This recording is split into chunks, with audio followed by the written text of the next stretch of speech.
Vem cá, servo de Deus. Esse aqui, eu vou tentar deixar meu cabelo assim. Tá quase. Evangelista Henrique Cipriano. Homem de Deus.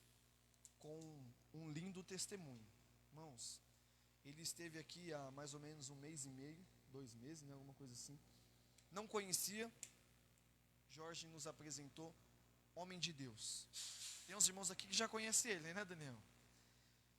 Vocês creem que Deus vai usar a boca dele para falar em nosso meio nessa noite? Quantos creem nisso? Então faz um barulhão de glória para Jesus aí.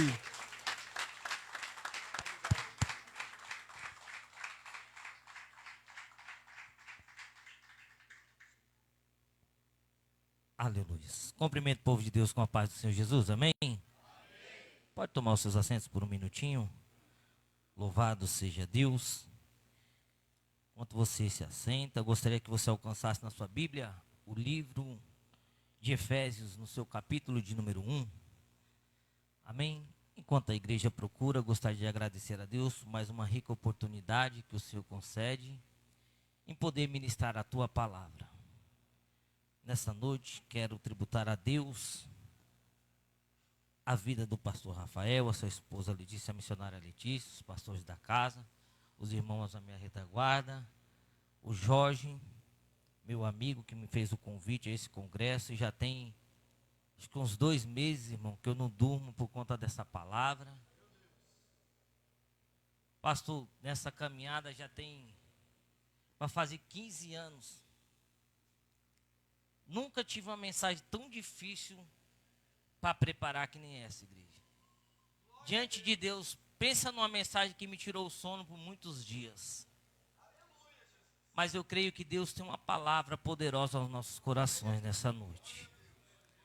Queria louvar a Deus pela vida dos amigos nessa noite, pela sua vida, que está aqui neste lugar. Estive ali hoje pela manhã, ministrando ali, resgatando a arca. Os meus amigos estivemos ali pela manhã.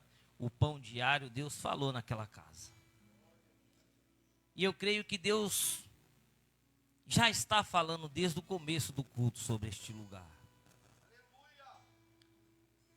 Eu creio, pastor, que quando a gente se coloca na brecha e a gente se propõe a fazer a obra do Senhor, há uns levantes e a gente sabe que é no mundo espiritual. Irmãos, quando fora me dado o tema e eu comecei a ler, foi notório o inimigo entrar dentro da minha casa. E você, por alguns instantes, notar que a presença do inimigo está dentro da tua casa por conta daquilo que você se propôs a fazer o reino de Deus. Eu cheguei e um dia minha esposa olhou e disse: a coisa começou a tomar uma proporção tão grande, pastor, dentro de casa. A minha esposa disse: eu vou para a casa da minha mãe. E aí a gente, quando entende que o reino espiritual não é brincadeira, porque uma palavra dessa tem o poder de colocar alguém de pé, de mudar a vida de alguém, quando você se coloca na brecha e diz: eu quero entrar nesse propósito para com Deus. Me levantei pela manhã bem cedo, antes de ir trabalhar, dobrei o meu joelho e disse: Senhor, eu tenho autoridade sobre a minha casa.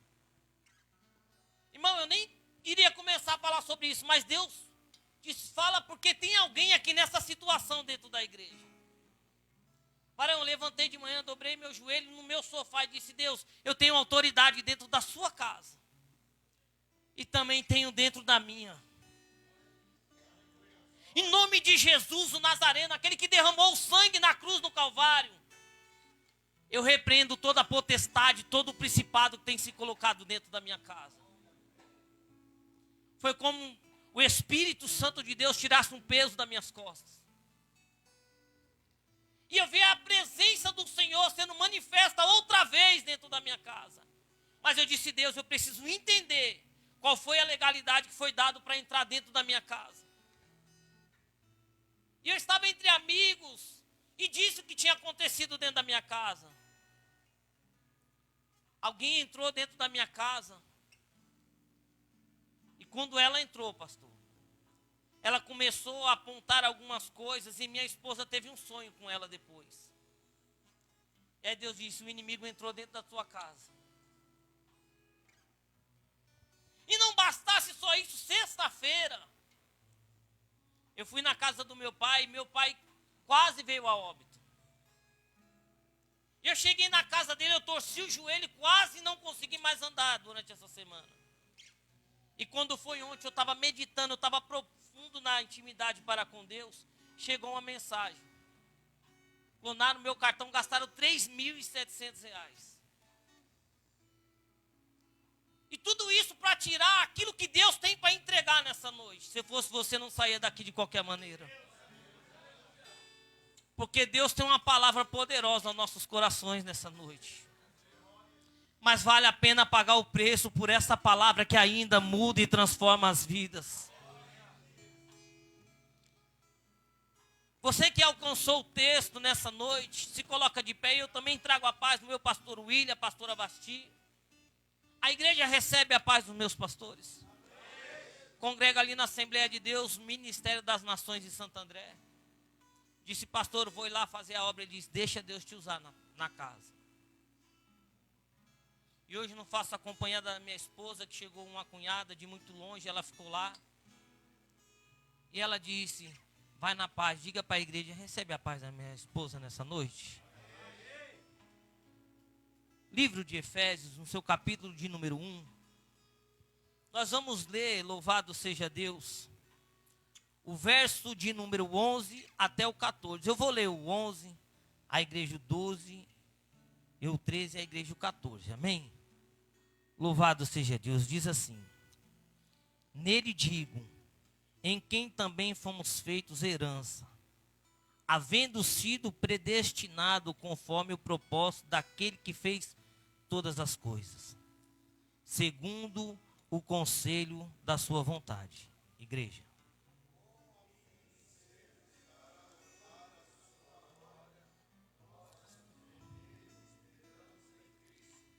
Em quem também vós estáis, depois que ouvistes a palavra da verdade, o evangelho da vossa salvação, e tendo nele também crido, foste selado com o Espírito Santo da promessa.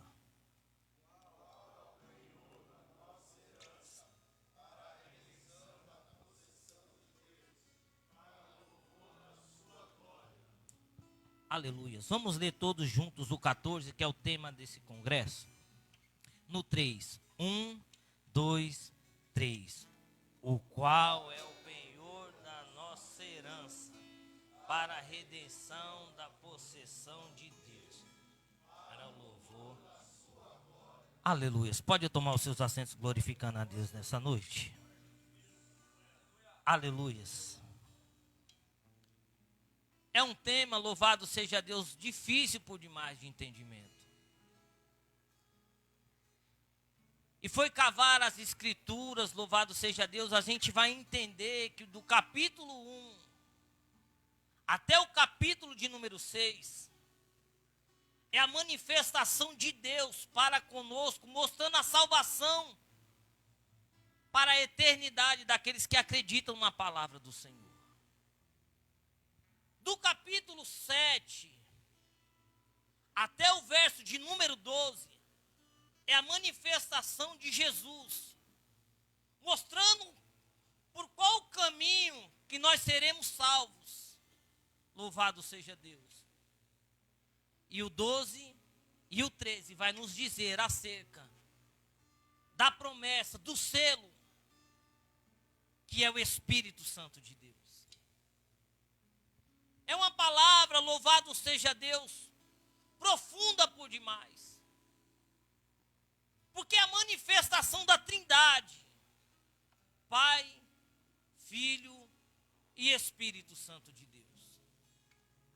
Alguns historiadores vão dizer que essa palavra é a pedra da coroa do rei. Uma das cartas com peso diferenciado, os escritores vão dizer acerca da primeira carta de Paulo. E é um Paulo, irmão, que não está como nós, numa noite como hoje, num ambiente extraordinário de congresso dos homens, filho do rei, que se levantamos pela manhã, entendendo que havia um congresso, uma festividade, o nome do Senhor seria glorificado. Se preparar o dia inteiro, mano, para que na noite de hoje estivéssemos aqui, para ouvir Deus falar conosco uma vez mais. Essa carta ela é escrita por alguém que está passando um período de adversidade, está preso. E não é só preso com um dia de liberdade. A sentença foi delegada e ali seria uma sentença de morte. E eu já começo a ver, Daniel, louvado seja Deus, alguém escrevendo uma carta, dando forças, pastor, para uma igreja que está passando um período de adversidade no mundo espiritual. É alguém nos ensinando que mesmo no meio da adversidade, ainda vale a pena ficar de pé. É alguém que está preso, pastor, e entendeu o propósito dele.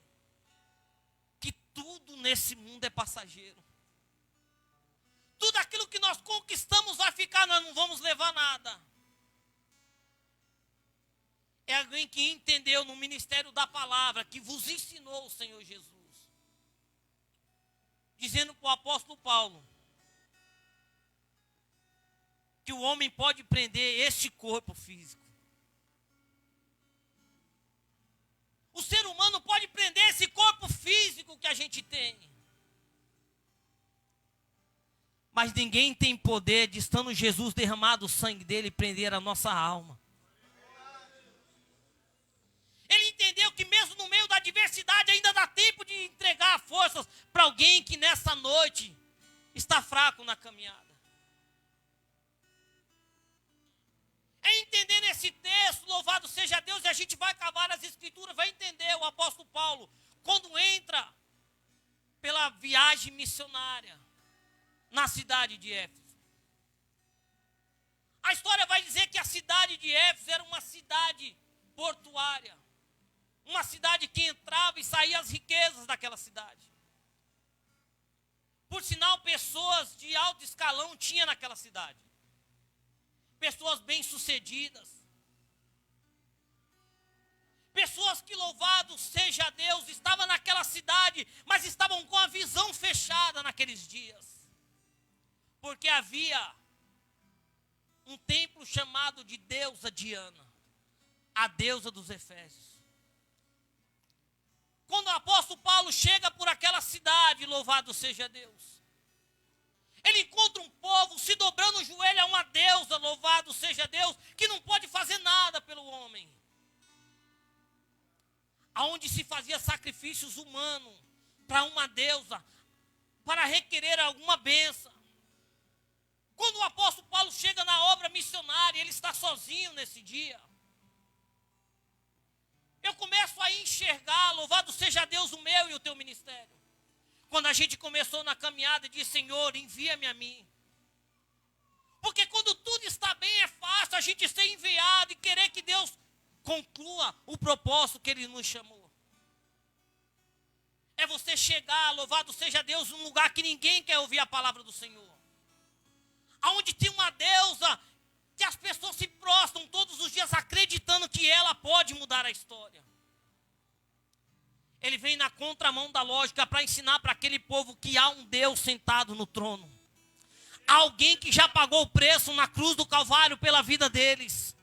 Abrir a visão espiritual deles e entender que o sacrifício que eles estão fazendo é em vão. Ele começa a ensinar, louvado seja Deus, aquele povo. Ensinar para eles o caminho correto. Ensinar a palavra da salvação eterna. O apóstolo Paulo, louvado seja Deus, começa a incomodar tanto aquele povo, que o povo quer se reunir para tirar aquele homem daquela cidade. Eu não sei você, mas eu já cansei de estar em lugar que Deus vai começar a usar a gente e é criada uma situação para que a gente saia daquele lugar. Aí Deus dizendo, ei irmão, muitas das vezes quando a gente pisa em um lugar, Quando a gente pisa em algum lugar que o inimigo sabe que ali ele tem o poder de mudar a história de alguém e sabe que Deus vai entrar com providências para mudar a história. O inimigo vai se levantar contra mim, contra a sua vida. Ele vai começar a arquitetar um projeto para destruir, começando a trabalhar, como eu disse no começo dessa mensagem. Ele vai começar a querer tirar a direção que Deus colocou você. O apóstolo Paulo, louvado seja Deus, ele estava aprisionado, nos ensinando, louvado seja Deus, acerca da palavra da redenção e da salvação. A carta que Paulo escreve à igreja de Éfeso, ela é tão profunda, igreja, que quando Paulo chega naquela cidade, há homens que conhecem a palavra de Deus. O apóstolo Paulo vai olhar e vai dizer para eles: vocês já foram batizados pelo Espírito Santo? Eles dizem: nós fomos batizados pelo batismo de João, nas águas. 15 homens. O apóstolo Paulo diz: vocês precisam ser batizados pelo Espírito Santo de Deus. A Bíblia diz que Paulo impõe as mãos sobre a cabeça daqueles homens e eles são batizados com o Espírito Santo de Deus. O que eu quero dizer nessa noite, louvado seja Deus, há uma presença do Espírito Santo sobre esse lugar. Quando Deus levantou você para fazer uma obra, Ele te capacitou, dizendo para você que há um propósito diferenciado sobre a tua vida. E aqueles 15 homens foram cheios do Espírito Santo naquele dia. A história começa a ser mudada o dia que conhecemos verdadeiramente aquele que pode mudar a nossa história. Quando Paulo começa a escrever, no capítulo 1, ele começa a dizer que nós fomos escolhidos antes da fundação do mundo. Aí a gente começa, muitas das vezes, passar por adversidade, por momentos de tribulação, e não entendendo porque a gente ainda tem forças para continuar adorando o Senhor. Porque há uma eleição antes da fundação do mundo, e Ele te escolheu para estar aqui nessa noite. Ele te escolheu para fazer uma grande obra. Ele te escolheu para ser o alicerce da tua casa, diz o Senhor. Antes da fundação do mundo, você foi eleito no Senhor.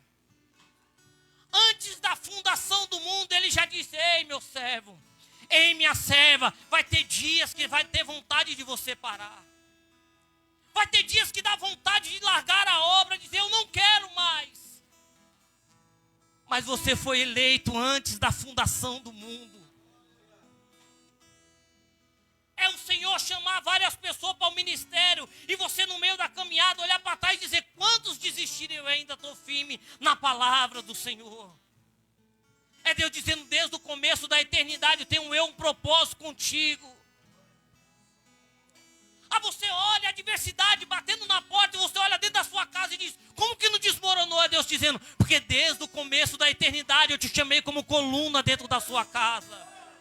Desde o começo da eternidade, pastor, as pessoas não desistem, não sabem por que não desistiu ainda.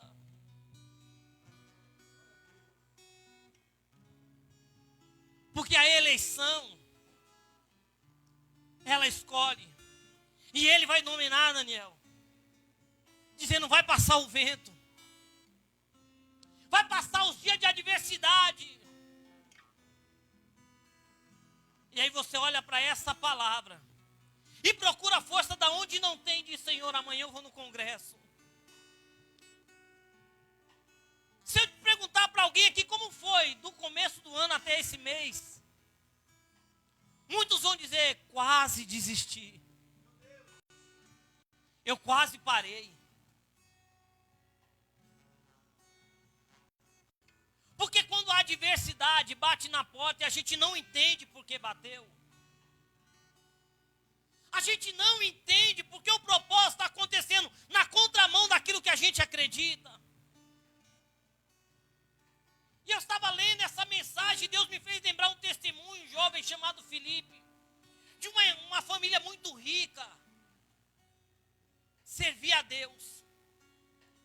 de repente, pastor, ele levantou de manhã, correu no quarto do pai, correu no quarto da mãe, beijou, abraçou, correu no quarto do irmão, abraçou, beijou, disse para cada um deles: eu amo você. O pai achou estranho, a mãe achou estranho, o irmão, só que isso se tornou rotineiro, pastor. Todos os dias de manhã, ele colocava o relógio para despertar às 5 horas da manhã. Levantava, corria no quarto, abraçava o pai, beijava o pai, disse: pai, eu te amo. Corria, abraçava a mãe, disse: mãe, eu te amo. Corria de manhã, abraçava o irmão e dizia: eu te amo. Isso se tornou uma rotina e o pai começou a achar estranho demais. Dizendo: peraí, o meu filho é homem, essa atitude dele está errada. O que está acontecendo? Vai lá e conversa com teu filho, porque essa atitude está muito estranha. E todos os dias, Felipe, às 5 horas da manhã, o relógio despertava. Ele corria e abraçava cada um deles e dizia: eu te amo. Mas teve um dia que deu 8 horas da manhã. Felipe não acordou o pai. Felipe não acordou a mãe e nem o irmão. Quando despertaram, disse: meu Deus, olha que horas que é, 8 horas. E o Felipe não acordou a gente. Eu sabia que isso era fogo de palha, logo isso ia acabar. E a mãe já pula todo mundo, vai no outro quarto, acorda o filho. Ele disse: mas espera aí, Felipe não acordou a gente, era costume ele acordar a gente. Desce todo mundo correndo, vai tomar café. E Felipe está morto no quarto. Eles começam a tomar café e de repente o pai diz: ei, acorda o Felipe. Mas eles não sabiam, Felipe estava morto no quarto. Aí disse para a mãe: não, deixa que eu vou lá, que eu vou resolver, esse menino não está. Quando ele entra no quarto, ele não sabe que Felipe ainda está morto. Balança a cama, levanta, seu vagabundo e tal, começa a xingar. E ele vê que não há nenhuma reação. Aí ele se aproxima, vira, e aí ele percebe que Felipe está morto. Aí ele torna a se fazer diferente: filho, filhinho, filho, Felipe. E aí o pai começa a chorar porque ele sabe que Felipe está morto. A mãe sensitiva sobe correndo a escada junto com o irmão e chegam todos no quarto e Felipe está morto. Está agarrado a um papel na sua mão. E no papel estava escrito: pai, mãe e maninho, eu acredito nesse Deus que a gente serve. E eu acredito em sonho. E nesses dias atrás, o Senhor me visitou e disse: Felipe, eu vou te levar para morar comigo no céu. Para sua família entender o valor de um amor. E eles começaram a chorar e pegaram a carta. E ele disse assim: Deus disse para mim que iria me levar em uma madrugada dessas e eu não ia sentir dor. Mas antes de morrer ele disse: não diga nada para ninguém desse sonho. Deixe escrito numa carta. E na carta estava escrito: maninho, maninho, eu amo você demais. Não cesse de dizer para alguém o quanto você ama. Diga todos os dias para o pai e para a mãe que você ama ele. Aí estava: mamãe, se fosse para voltar outra vez, eu escolheria você para ser minha mãe. Porque você é a melhor mãe do mundo. Aí diz: papai, papai, Deus está mandando te dizer para você aprender a dar valor ao amor de um filho.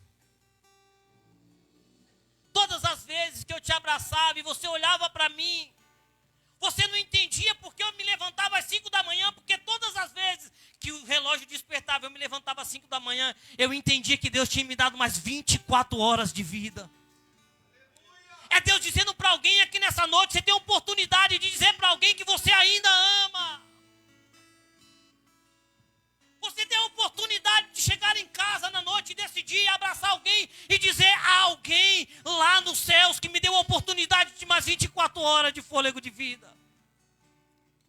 Abraça o seu filho nessa noite. Abraça o seu esposo, a sua esposa nessa noite. Não cesse de dizer que ama ele nessa noite.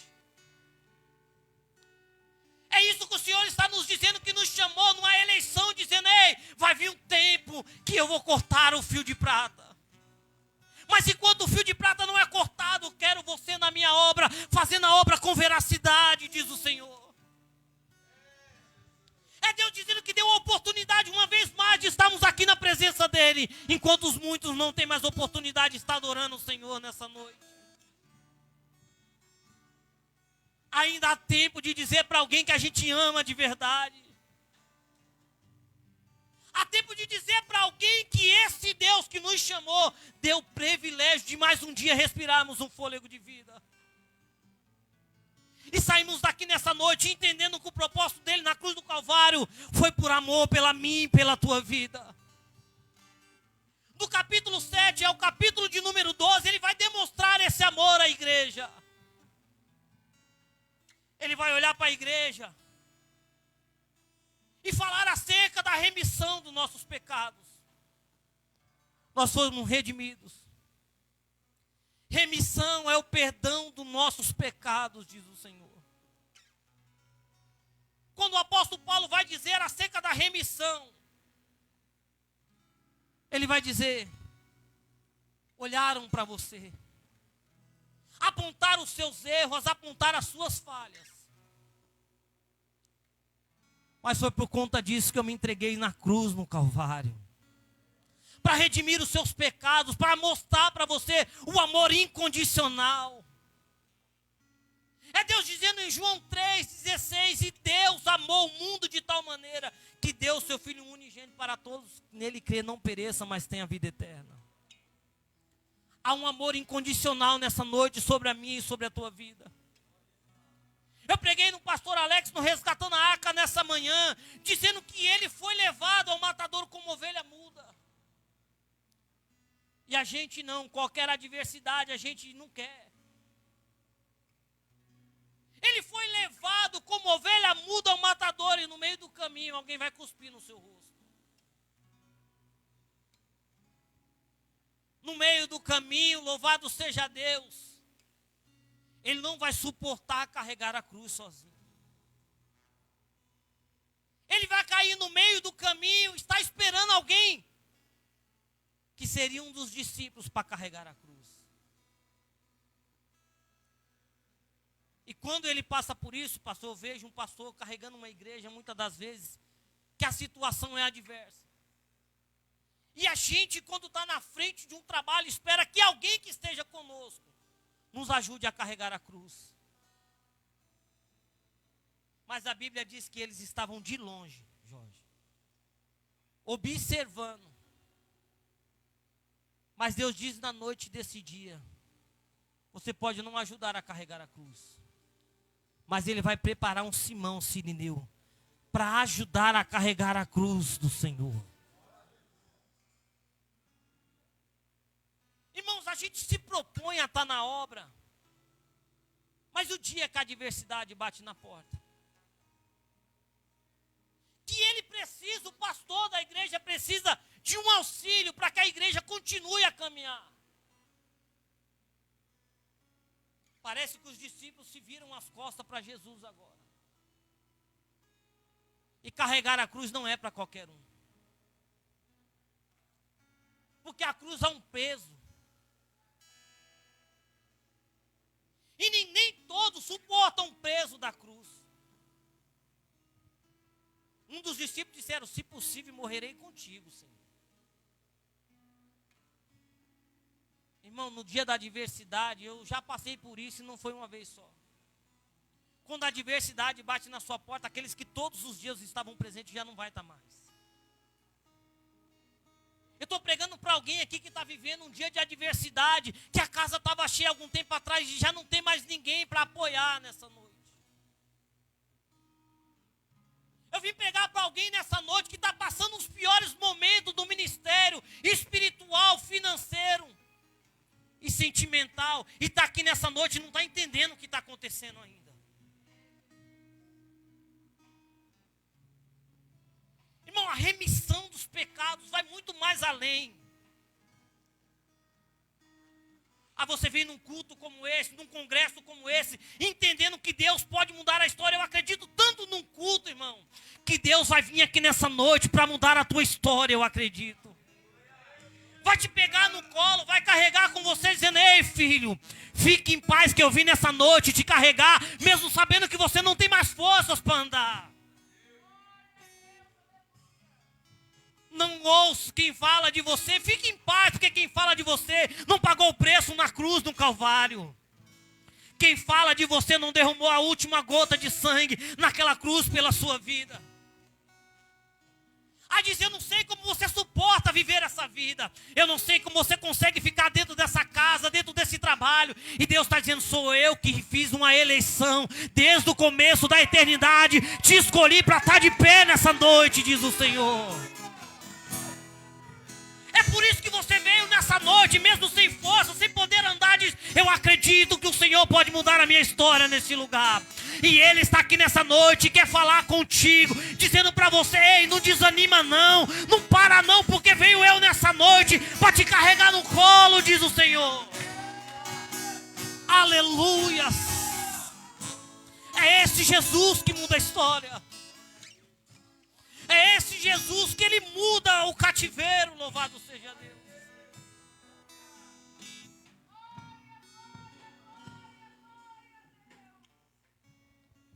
Irmãos, a palavra é profunda demais.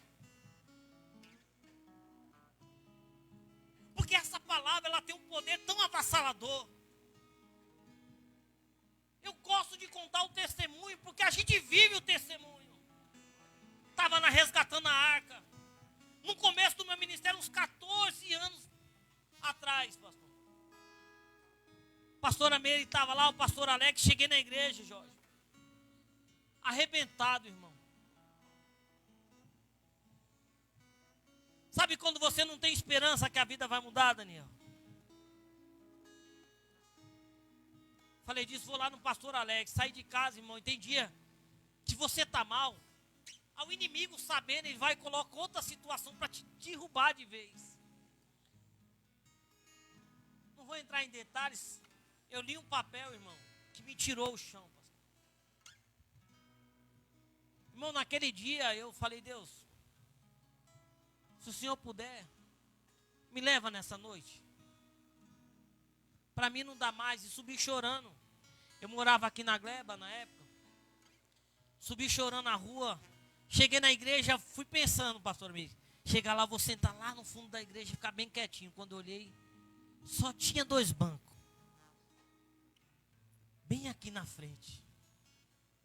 Aleluia. Meu filho era de colo, 8 meses. Eu e minha ex-cunhada e...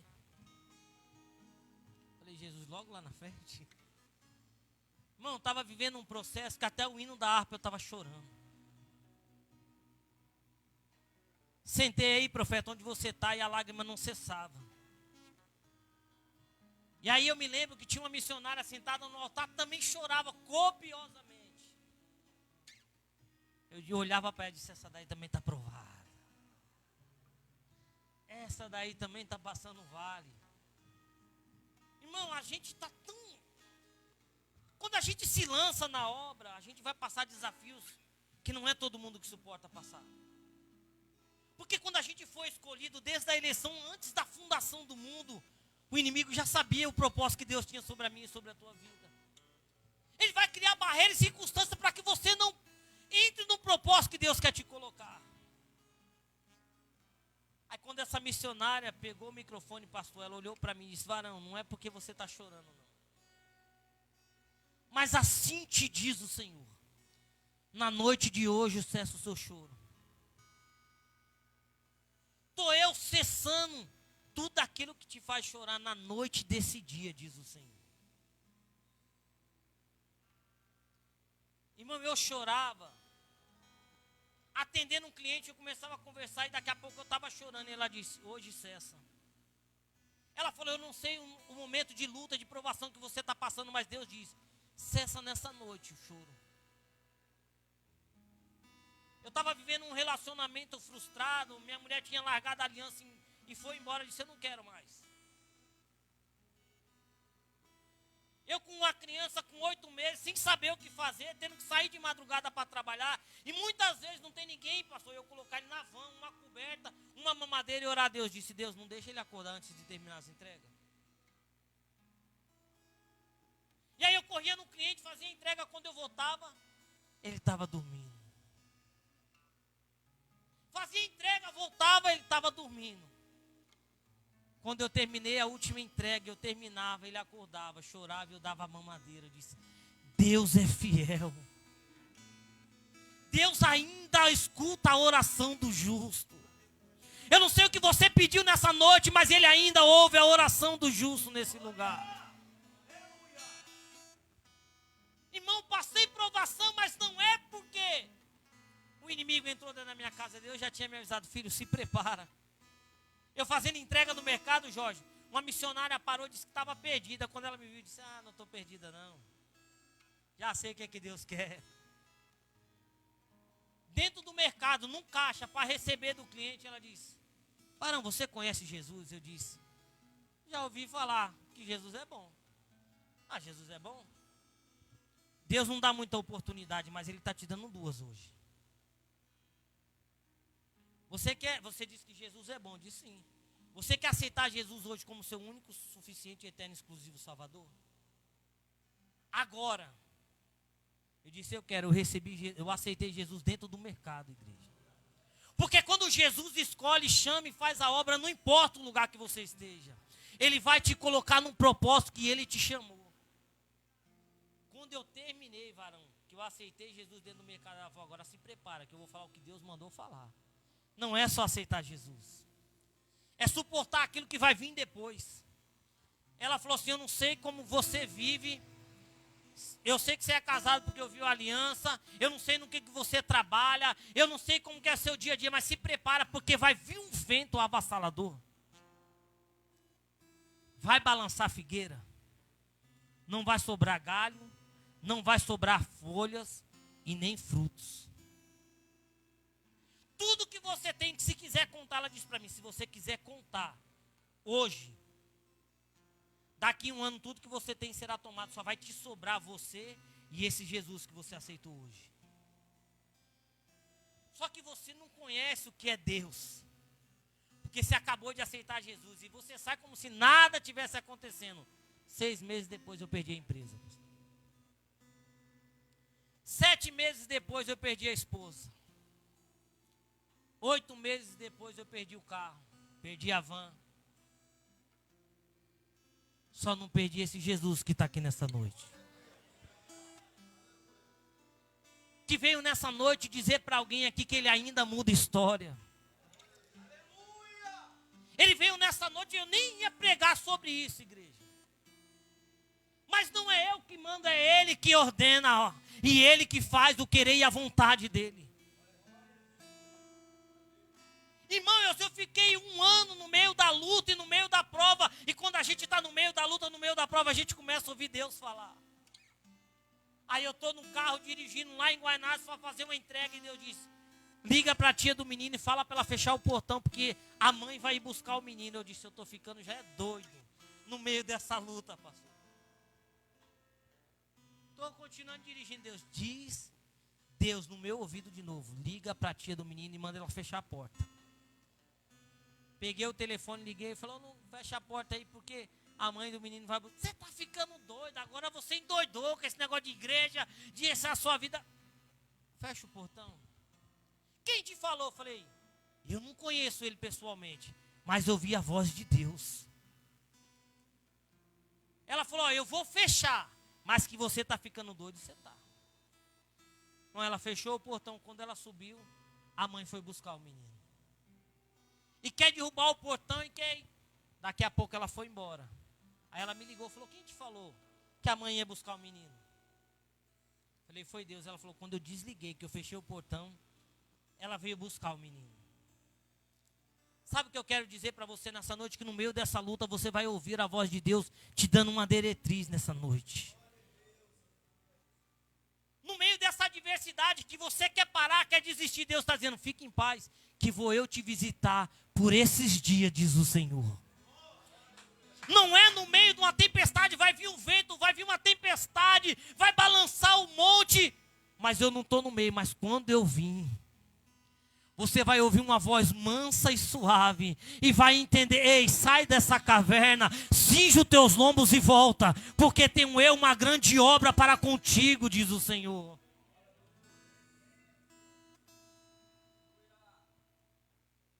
E aí as pessoas não entendem porque você suporta, varão. Porque quem viveu lá atrás e conseguiu suportar, tem lutas que você fala, essa luta é muito fácil, porque eu acredito num Deus que ainda muda história. Irmãos, eu não sei, eu vim pregar para alguém uma mensagem diferente nessa noite, mas ele está mudando tudo. Eu vim pregar uma palavra de remissão, de salvação, de redenção, mas Deus está dizendo, ei, eu preciso visitar a minha casa e falar com alguém nessa noite. Que é no meio dessa luta, no meio dessa tempestade que eu vou entrar.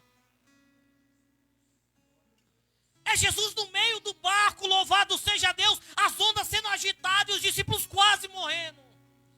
E eles acordam, Jesus diz, Senhor, não te importa que pereçamos. Jesus levanta e repreende o vento.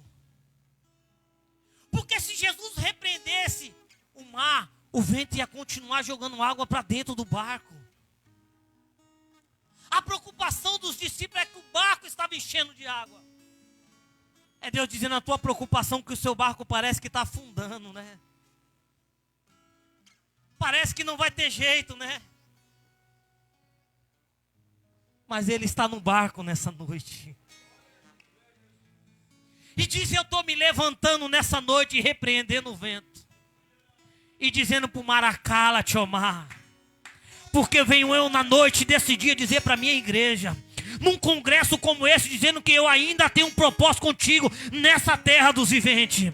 Não é essa tempestade que vai fazer afundar o teu barco, diz o Senhor. Estou eu com um propósito maior sobre esta causa que está acontecendo.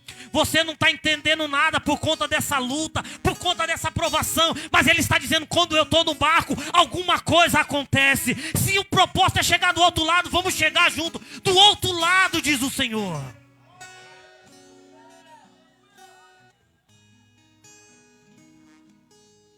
Aí vão olhar depois e dizer que Jesus é esse, que até o vento e o mar lhe obedece.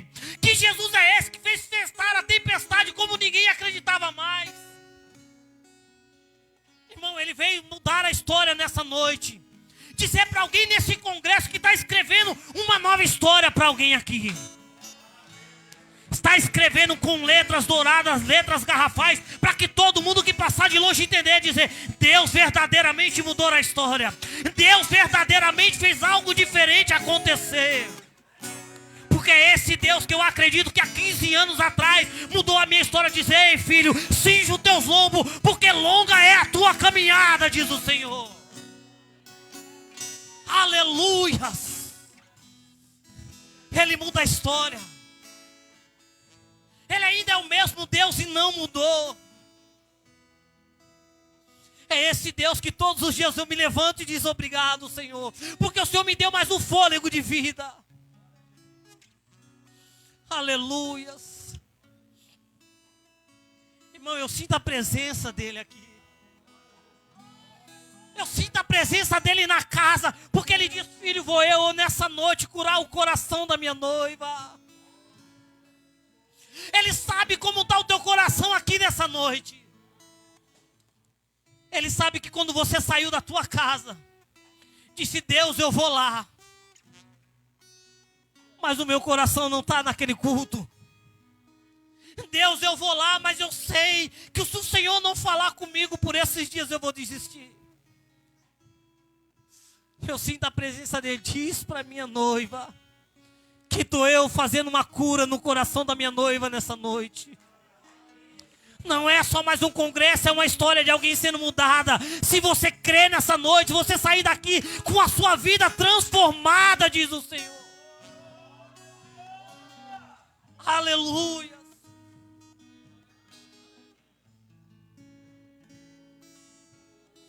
Sabe o que ele vai nos ensinar? Que depois que ele morre, mano, há 2 homens no caminho de Emaús, desesperançado porque Jesus tinha morrido. E agora? Quem dava a direção não está mais presente. Aí a Bíblia diz que vinha um homem e acompanhou eles. E perguntou para eles: de quem que vocês falam? Por acaso você é peregrino sobre a terra e nunca ouviu falar do profeta Jesus? E eles vão conversando. A Bíblia diz que chega à tarde, chega na aldeia. E eles convidam Jesus para dentro da casa. Olha o mistério da igreja, convida Jesus para dentro da casa. E era costume, profeta, um viajante, um visitante chegar na sua casa, lavar os pés do viajante. Depois de lavar os pés do viajante, se assentaram sobre a mesa e pegaram o pão para partir. E era costume dos judeus, quando chegava alguém, dar o direito do visitante partir o pão. E o visitante fazia como? Deus, graças te dou. Mas nesse dia o cenário é diferente. Ao fechar os olhos, ele levanta o pão e diz: Pai, graças eu te dou. Quando ele abre os olhos, porque ninguém chamava Deus de Pai, que ele abre os olhos, o pão está partido sobre a mesa. Aí, Jorge, alguém vai olhar para o outro e dizia: é ele que esteve aqui na casa. É ele que está na casa. Por acaso o seu coração não ardia quando ele falava? No meio do caminho, no meio da provação, no meio da luta, o coração não arde quando ele ainda fala com a gente no meio da adversidade. Ele morreu, mas ressuscitou. Está aqui nessa noite dizendo para você que o coração ainda continua ardendo pela palavra do Senhor. Aleluias. Ele está aqui nessa noite e veio mudar a tua história, porque ele diz que é no partir do pão que eu me encontro contigo novamente. Aleluias. O texto que nós lemos diz que há uma promessa do Espírito Santo sobre a nossa vida. Atos dos Apóstolos, capítulo 2. Ele no solapé do monte, antes de subir aos céus, ele está falando para 500 pessoas no solapé do monte. Ele fala com aquele povo, é a última intimidade que ele tem antes de subir aos céus. E a Bíblia diz que quando ele vai subindo, todos começaram a olhar, até que a nuvem o ocultou. 2 varões vestidos-se de branco. Diz: varões Galileu, por que olhares para o céu? Porque esse mesmo Jesus que vocês viram subir, ele vai voltar.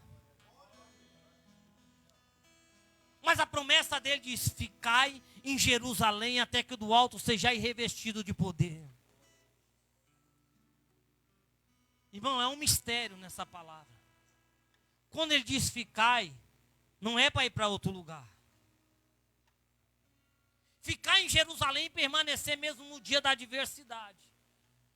Ficar em Jerusalém até que do alto sejais revestido de poder. Eu vou ao Pai e vos deixarei outro Consolador.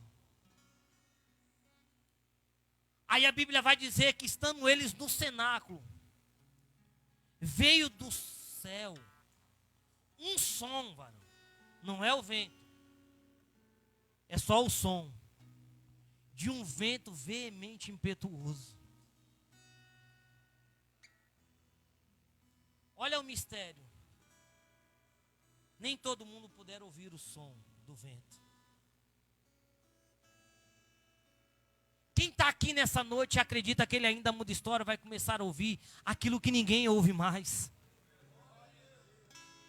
Quem está aqui nessa noite e acredita que ele ainda muda história, vai começar a ouvir aquilo que dentro da igreja já não ouve mais. E veio como um som de um vento veemente impetuoso e encheu a casa. E 120 foram cheios do Espírito Santo. Varão, mas não tinha 500. Mas a Bíblia faz questão de dizer que só 120 foram cheios do Espírito Santo. Sabe quando eu entendo com isso, pastor? No dia da adversidade, está todo mundo lá no cenáculo. Aí alguém olha, pastor, estou indo. Não dá mais para ficar. Varão, no meio da luta, pastor, estou indo. Eu não suporto mais. Sabe o que Deus está dizendo? Porque abandonar é muito mais fácil de permanecer no propósito. Abandonar é tão fácil. É você se decide e não quer mais e sai. Agora, no meio da luta, no meio da adversidade, permanecer acreditando na promessa não é para qualquer um. E só quem acredita na promessa vai começar a ouvir um vento veemente, impetuoso encher a casa. E ver pessoas falando em línguas repartidas como de fogo, diz o Senhor. As coisas começar a tomar o seu devido lugar e você entender que Deus ainda enche de espírito a casa dele. A promessa que ele fez sobre a minha e sobre a tua vida ainda está de pé, diz o Senhor. Porque o Espírito Santo ele vai atribuir aqui no texto que nós lemos como selo. É alguém que diz, olha, isso daqui é o selo, está selado. Eu vou entregar, isso aqui é como se fosse o pagamento. Um penhor, a Bíblia diz. Eu vou empenhorar. Mas quando eu voltar, eu vou pagar o preço e vou levar embora, porque é propriedade minha, diz o Senhor. É Deus dizendo para alguém aqui nessa noite que o preço já foi pago, já foi selado. E Ele diz, ei, essa presença do Espírito Santo que tem te tomado, é para você entender que eu selei com um anel dizendo, ei, minha noiva, eu vou vir buscar a noiva do Cordeiro ainda. Eu vou vir buscar a noiva porque o preço já foi pago na cruz do Calvário. Era o cortejo que tinha, um homem chegava até o pai da noiva e prepara essa, diz, eu vou lá. Eu vou trabalhar, mas quando eu voltar, eu vou pagar o dote. E vou levar a noiva embora. É o Espírito Santo, a Bíblia diz que é o penhor. Aí ele empenhou o Espírito Santo dizendo, ele está aqui, mas quando eu voltar, eu vou levar o Espírito Santo, eu vou levar a noiva, e nós assentaremos a boda do Cordeiro. Diz o Senhor na noite desse dia, não desista da obra, diz o Senhor. Aleluia. Redenção. Aleluias. Eu até marquei aqui, igreja. Redenção, resgate e salvação. Quando ele voltar, ele já empenhou o Espírito Santo. E ele vai vir resgatar a noiva do Cordeiro. O problema do resgate não é ele voltar. É como a igreja vai estar preparada para receber. O apóstolo Paulo ele é muito incisivo em dizer que a redenção de Jesus é toda uma preparação, porque ele vai vir buscar a noiva, mas a noiva não sabe o dia. Aí quando a gente vai em Mateus 25, a parábola das 10 virgens, a gente começa a entender que todos estavam no mesmo propósito, se preparou. Estavam com as lamparinas acesas. Mas de tanto esperar o noivo, cansaram e adormeceram. Tem gente cansado demais esperando o noivo voltar. Tem gente do nosso meio, irmão, que era para estar muito mais longe, ó pastor. Era para estar pregando aqui nessa noite. Era para estar pegando um avião e atravessando fronteira para ministrar a palavra, mas desistiu da obra porque cansou de esperar o noivo. Eu estou pregando para pessoas que têm um chamado extraordinário nessa noite, desistiu da obra. Eu estou pregando para alguém aqui que não louvava a Deus se não se consagrava antes, e hoje não tem vontade mais nem de louvar ao Senhor. Eu estou pregando para alguém que antes de ir para um culto, não saía de casa se não dobrasse o joelho. Hoje não tem mais nem vontade de entrar dentro da casa do Senhor. O cansaço, irmão, todo mundo passa pelo cansaço. Talvez seja por isso que na parábola Jesus vai dizer: e todas adormeceram. As que estavam preparadas e as que não estavam. As que carregavam o azeite e as que não carregavam também. Só que a diferença está em quem carrega o azeite. Porque a Bíblia diz: trocaram a trombeta, dizendo: aí vem o noivo. E quando elas se levantaram, elas observaram que 5 delas não tinha mais azeite para continuar a caminhada. E disse para as prudentes: me dávamos um pouco do vosso azeite. Ela disse: para que não falte a nós e a vós outras, e de comprar quem vende. O problema não é o azeite. É que tem gente nesses dias sabendo que Jesus vai voltar e está vendendo azeite lá fora, pastor. Vem num congresso como esse: ei, irmão, eu vou lá, mas se não me der 200 eu não vou. É gente vendendo azeite sabendo que o noivo vai voltar. Ô, irmão, eu vou, mas você tem que me dar uma estadia, você tem que me dar tanto. Jesus vai voltar e se não estiver preparado com azeite não vai subir. E o problema não é ter o azeite e voltar para comprar. O problema é que a lâmpada pode se acabar quando você estiver retrocedendo porque o propósito é subir. Quando você começa a voltar, a lâmpada pode se apagar, pastor. Uma conjectura minha: elas estão com a lâmpada, precisamos ir comprar azeite. No meio do caminho, acabou o azeite. Andar no escuro é andar sem direção. Porque quando elas voltam, as portas já estão fechadas. Porque quando a pessoa resolve retroceder, pode ser que quando ela voltar para se encontrar com o noivo, a porta já pode estar fechada. Porque o tempo de reservar azeite é para esse tempo agora. Aí quando elas voltam, bater na porta, não vai adiantar mais. A gente convida as pessoas, pastores, e ninguém mais quer vir para os cultos. A gente faz convite, as pessoas só vêm em dia de festividade, as pessoas não querem vir mais para a igreja. Mas vai ter um dia, profeta, que essas portas vão estar abertas, a velha Bíblia vai estar aqui no púlpito. As cadeiras vão estar no mesmo lugar, os aparelhos vão estar no mesmo lugar, mas a igreja vai ser tomada. Vão entrar por essas portas, vão clamar, mas o noivo já buscou a noiva para as bodas do Cordeiro. Não haverá mais tempo. Ele vai vir buscar a noiva e vai dizer: é chegado o tempo de eu preparar o banquete. E a Bíblia diz em Apocalipse que a mesa vai do Oriente até o Ocidente. Lá estará sentado Abraão, Isaac e Jacó. E lá ele vai nos servir como a gente serviu com veracidade na terra.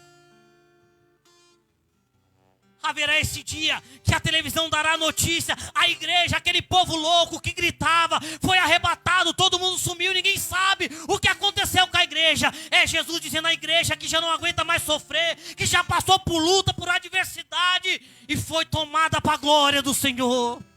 Ele dizendo para você que momento de luta vai passar e naquele dia não haverá mais pranto, nem ranger de dente e nem choro no céu. Nós se assentaremos e ele vai vir e dizer: noiva minha, amada minha. E vai nos servir, pastor, naquele dia. Tem alguém aqui que ainda acredita no arrebatamento da igreja? Tem alguém aqui que veio nesse culto e acredita que pode ser nessa noite o arrebatamento da igreja? As pessoas olham para você hoje e dizem: que loucura é essa? Todo dia na igreja, é no congresso, é festividade, é orando à noite. Sai da igreja de madrugada, eles não entendem que a qualquer dia desses a trombeta vai tocar. A qualquer dia desses a trombeta vai tocar e nem todo mundo vai poder ouvir a trombeta do Senhor tocar. Mas nós que estamos salvos, cairá esse paletó sobre o chão. O sapato ficará aqui, a velha Bíblia aqui, e nós nos seremos arrebatados e nos encontraremos com Ele nos ares. É por esse dia que nós temos que ansiar, igreja. Pela redenção, pela salvação, pelo preço que já foi pago na cruz do Calvário. É o que o apóstolo Paulo está querendo nos dizer, porque Deus, desde a eleição, do começo, antes da fundação do mundo, Ele já te escolheu. Dizendo, eu preparei. Eu vou ao Pai, vou vos preparar-vos um lugar. E voltarei. E levarei você comigo. E lá eu cearei contigo. E é nesse tempo que a terra vai passar por tribulação. E nós estaremos com Ele na glória. O meu horário já se foi, igreja. Quero finalizar dizendo para você nessa noite que a luta está puxada. Eu já passei por luta. Talvez seja por isso que Deus falou, filho, conta um pouco do seu testemunho. Porque nem todo mundo suporta viver. Eu sei que não é fácil. Deus manda te dizer, profeta, que está te visitando hoje. Posso descer aqui, pastor? Quando eu olhava para você ali de cima, Deus disse para ele que eu vou mudar a vida dele como eu mudei a sua. Se coloca de pé, profeta. Eu olhava e Deus dizia, filho, só eu sei como está o coração. Nesses dias de congresso, a luta tem sim, ela tem, deixa eu achar uma palavra, ela tem se intensificado um pouco mais. Tem dias que Deus diz, ele chora e só eu vejo. O Senhor estava ali e disse, disse o meu servo, que estou eu entrando hoje, com uma provisão. Porque ele perguntou para mim, diz, até quando, Senhor? Deus, não estou mais suportando a luta, a adversidade que tem batido na porta. E Ele está fazendo uma cura no coração da noiva nessa noite. E Ele diz para você, filho, levanta a cabeça porque eu sou contigo. Tenho eu te carregado, tem dia que você não tem estrutura para estar aqui dentro. Você não vê a hora de acabar o culto de Senhor, eu quero ir embora, porque a vontade de chorar tem tomado a sua alma e eu sinto angústia na alma de Jesus. Mas Ele diz, filho, nessa noite estou eu mudando a tua história. Veio eu te visitar na noite desse dia para dizer para você que tenho eu um extraordinário para te entregar, diz o Senhor. Passa no meio do vale, passa no meio da dificuldade, porque estou eu te esperando de braços abertos do outro lado, para te entregar uma grande vitória, diz o Senhor.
Deus ainda muda história. Deus ainda muda história na igreja. Aleluias. Eu quero encerrar aqui, igreja. Que você saia daqui tomando posse de vitória. Se você acredita nessa palavra, aplauda e exalte o nome santo do Senhor. Amém? Se estende aí as suas mãos em forma de receber. Que o grande amor de Deus, a graça do nosso Senhor e Salvador Jesus Cristo, nosso Pai, as doces e ricas consolações do Espírito Santo de Deus, esteja sobre todos nós, não somente hoje, não somente agora, mas para todo sempre. E aquele que crê, diga comigo, amém. Sejam todos abençoados em nome de Jesus, para a glória de Deus.